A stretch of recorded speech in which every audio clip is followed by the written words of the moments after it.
This is the story of a young man from New Zealand who was so successful at driving cars that he cut short his university studies in engineering, came to Europe to branch out as a professional driver.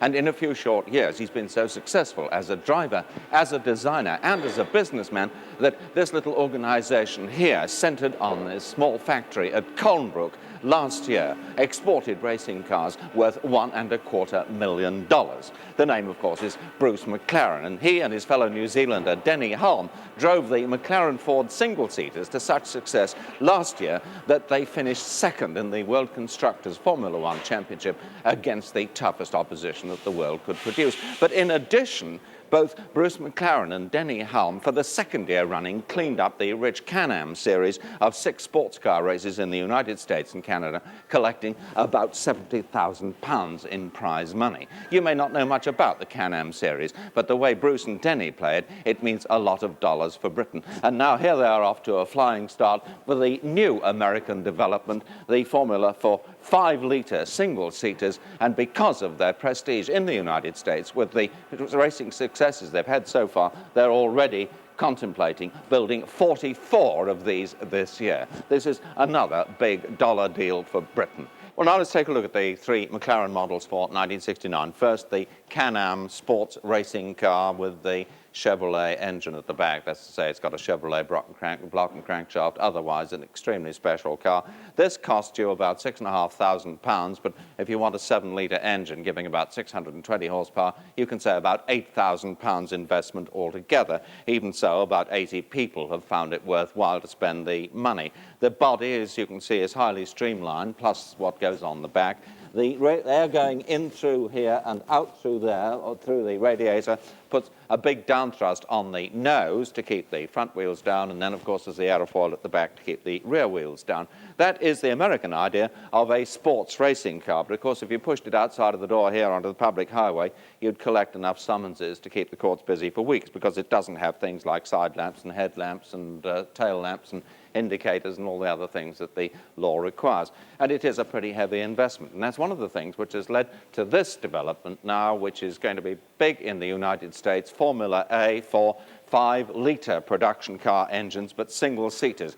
Now, you can buy one of these for £4,500 or plus engine, giving about 450 to 500 horsepower, about £6,000. But it does have the advantage that a young driver who's not yet in Grand Prix class can learn to handle real power, and he's got a relatively reliable engine which will do about 2,500 miles of racing before a complete overhaul, which is more than you'll get from a Formula One or Formula 2 engine.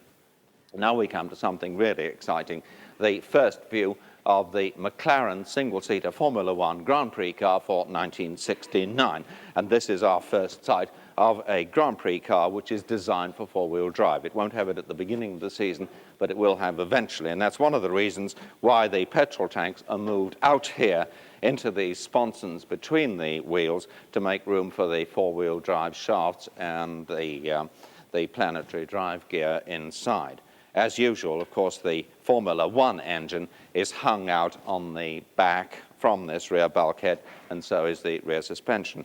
Well, obviously, Bruce McLaren can't do all the design work while he's traveling around the world by air to the motor races on a timetable with changes of time and temperature that would leave most people prostrate without having to do the motor racing as well. So the McLaren organization, there are 2 designers, Gordon Coppock and Joe Marquardt. Sometimes they work together on the same car, sometimes they split up the work and work independently. And here's Joe Marquardt to talk about the Formula One car.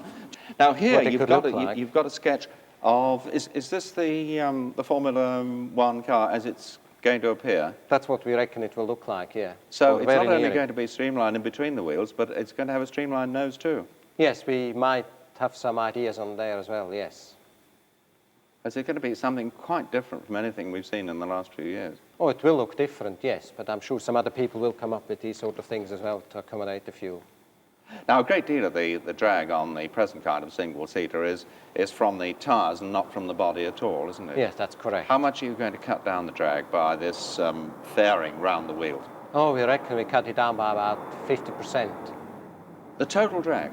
Or the wheel just drag? the wheel drag. The wheel yes. drag. And that's how we get much? more drag from the body because the body is wider. So we will lose part of it, but we get also something back. we hope to get more back than we lose. Are you going to gain any advantage in weight distribution from putting the streamlining on? Yes, you will see when you put the fuel bags out there, you can go a bit back or forward with your fuel to get what you want as far as weight distribution is concerned. Will you change the weight distribution much when you go to four-wheel drive? You will do, because you want to make the front tyres do as much work as possible. Will you be able to bring the tyre sizes down from these ridiculous wide tyres? Yes, this is one of the ideas for four-wheel drive, to get a means of putting the power what the engines produce onto the road, and try not only to make the rear wheels doing all the work, but try to get something from the front wheels as well. You've worked for a number of racing car constructors now. What's the special feature of McLarens? Why are they successful? What makes them different from other racing cars? I think we find the people who do these cars, they're very good craftsmen. They are really highly specialized people, and they do a very good job. And I think that's one of the most important things. On top of all this, we try to finish the races, so if the cars are good enough. You can't win a race if you don't finish the race, so that must be one of the main things we have got. And you have to be there in time as well. And this is a very exciting new car, but generally speaking, McLarens have not been wildly different or wildly way out in design. So why do they win? You will find Bruce has a tendency to make the sensible thing. He's very conservative, really, isn't he? Partly he is, yes. But then he pays out, doesn't he?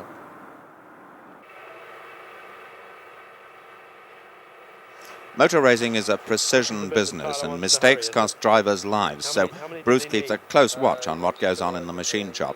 It's not just making the cars, you then have to go on modifying them, building new and improved parts into them right through the season to keep the cars winning.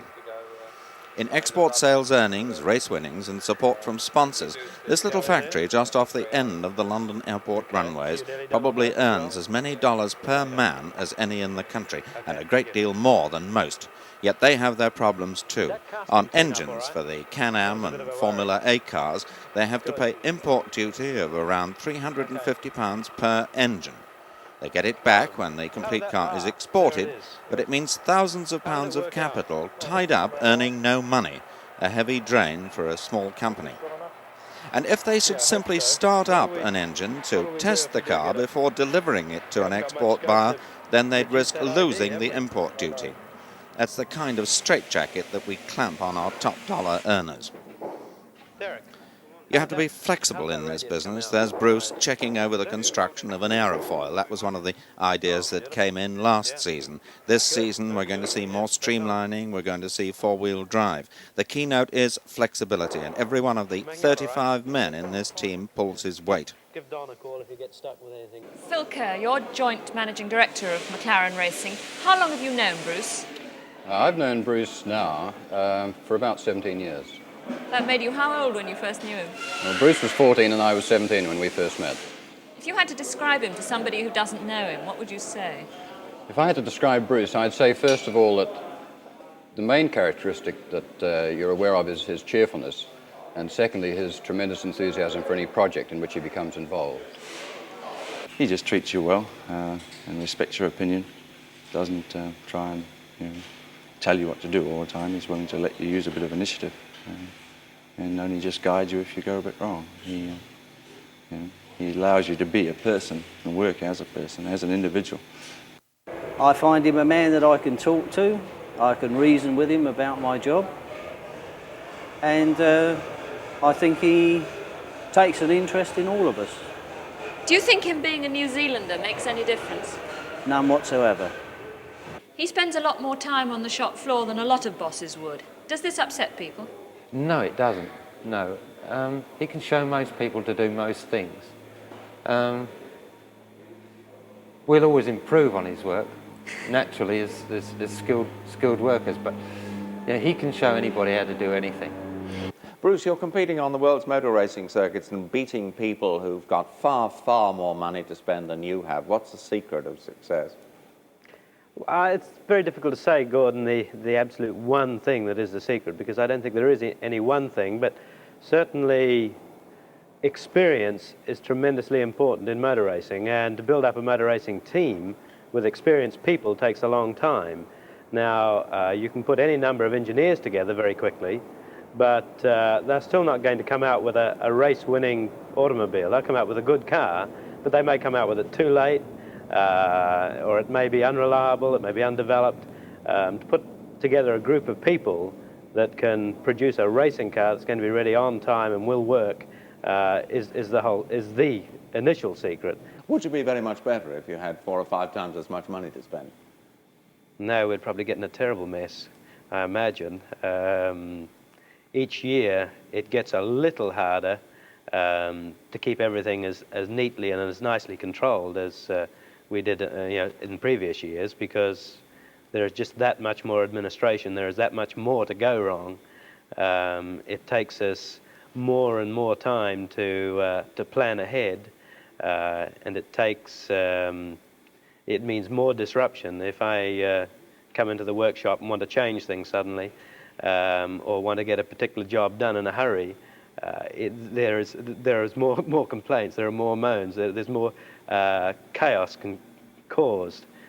We often see the big companies. In fact, when I was racing for, say, one of the big companies like Ford, they would take a long time to get things done because it had to go down through the channels. I could occasionally offer to do little engineering jobs in our place because I could come back and say, hey, start on this tomorrow morning and let's get it done. But as we get bigger ourselves, I find this facility disappearing. Are you going to put a limit on the size then? I think we ought to. As far as the size of the racing team goes, definitely. You can get too big as a racing team, and you could get involved and hidebound like a bigger organization would become. You've got to be able to move quickly. If somebody comes out with something better, or a better racing car, or a better idea, you'd better come out with it next week if you're going to be competitive. So you've got to be able to move quickly. You've been eulogized in press articles for your dedicated professional approach. You're getting these results with only 35 people working here. What sort of approach do you demand from them? Well, I think we've been very fortunate. We have a group of people at the moment, led by probably 4 or 5 people who, while I tend to say, let's get it done, and I tend to rush things, they will follow up and do it well as getting it done. And I would say that the quality that we've ended up with, the fact that we've actually got it done, is I would like to take responsibility for, but the quality hasn't quite been mine. I think we've been fortunate in having a few people who like doing the job very well, in the machining areas, the sheet metal areas, the fabrication areas. In each case, we've got someone who's very careful and who cares about what he's doing. Now, this has obviously got to be carried over into the maintenance of the cars and so on. The actual care with which pieces are put together is very important on a racing car. Something done incorrectly or done badly, something assembled in a hurry, perhaps not crack checked or not assembled absolutely perfect, can be very dangerous. You talked as though you were driving them on to do things which their caution held them back, but you've got the reputation yourself of being one of the most cautious racing car constructors, unwilling to go ahead with anything that isn't very well proved. Well, we're not innovators at the moment, but we haven't dared innovate largely because we've had to be there and we've had to finish with our racing cars in order to get the job done. Although we have broken out in quite a few new areas with this car, for instance, the Can-Am car. But no, where I'm cautious is purely as a result of driving the cars. I have to sit in them all day long, and I don't want things falling off. So consequently, in the drawing office, I say, well, yeah, maybe it could be a bit thinner, but and maybe it will be a little bit lighter, but let's just leave it thick. So yes, yeah, I'm responsible for that. I'll take that criticism. But while I'm driving the cars, they'll be that way. They'll probably lighten up a bit when I stop driving. Amanda, come on, darling. Amanda is the 3-year-old daughter of Bruce and his New Zealand wife Pat, and they live in an attractive house near Walton-on-Thames. Bruce and Pat McLaren are a popular couple in the motor racing world and have had their fair share of failures and successes. The successes are demonstrated in the trophies which are displayed in his home, and which range from the vast cup which he got when he won the Argentinian Grand Prix for Coopers in 1960, to the highly prized Ferodo Trophy, which he was given in 1968 for his services to motorsport. As the most recent and probably the most important trophy, it has pride of place on the top of the cabinet. Like most racing drivers, Bruce McLaren enjoys outdoor sports. He's a keen cricketing enthusiast and water skis if he gets the chance. He limps as the result of a childhood accident. Unlike many successful men, however, he doesn't indulge himself in luxury. His house is simple and tasteful, and it is to his home and his family that he turns for relaxation. Have a busy day. Bless you. In the months you are away from home, what do you miss most? I would say just one, pure relaxation, and two, the little girl. Does she come with you ever? No, I might be old-fashioned, but I don't really like the idea of children around racetracks. In fact, I think I'm probably old-fashioned enough to figure that, in general, women in motor racing don't mix. Not actually at the track during the day, although Patty copes with the timekeeping and this sort of thing, and she's very efficient at it, does the lap scoring and so on. But she knows me well enough to stay out of my hair if I've got some kind of a technical problem or any sort of drama going on. I'm pretty unapproachable if I'm busy. What for you are the best bits and the worst bits of being a racing driver's wife? I think the best bits are travelling, which I adore, and meeting lots of people, seeing new places, which I love also. The opportunity to go to places which I wouldn't have otherwise. Obviously the worst bits are the fact that I don't see as much of Bruce as I would like to, and certainly not with Amanda, because when he's not racing, he's at the factory from early morning till late at night. But then you can't have it always, you know. You have to take the good with the bad.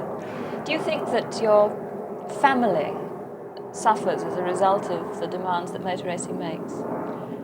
No, not really. Fortunately, I don't. Amanda accepts it very well that we're both away, and Bruce is away even more than I am. And I don't think it has hurt her in the slightest at the moment. I hope it never does. And as for us, I'm sure that we're probably happier seeing each other when we do than if we were living out of each other's pockets, as normal people perhaps do. How far do you allow yourself to be conscious of the risks that he's running when he's racing? I don't really think about them.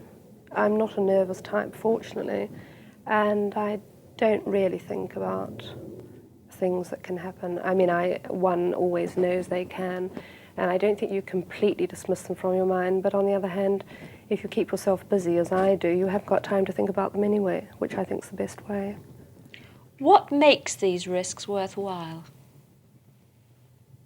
Well, it's difficult for me to say when I don't actually drive, but as a wife, I would assume just the thrill and enjoyment and great achievement out of doing something that you really think is worthwhile.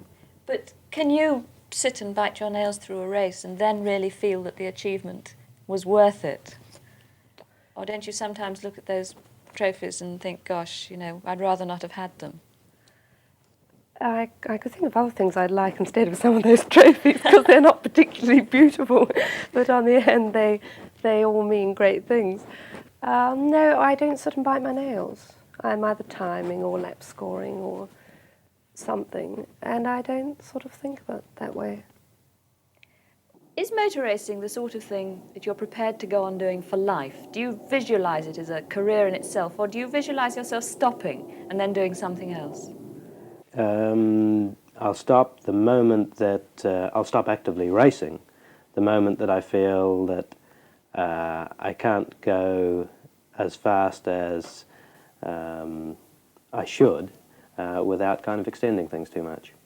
What do you think is the greatest reward that your combined jobs can give you? The most satisfying part of it is actually having a car or seeing a car finished and actually driving it and running it and racing it.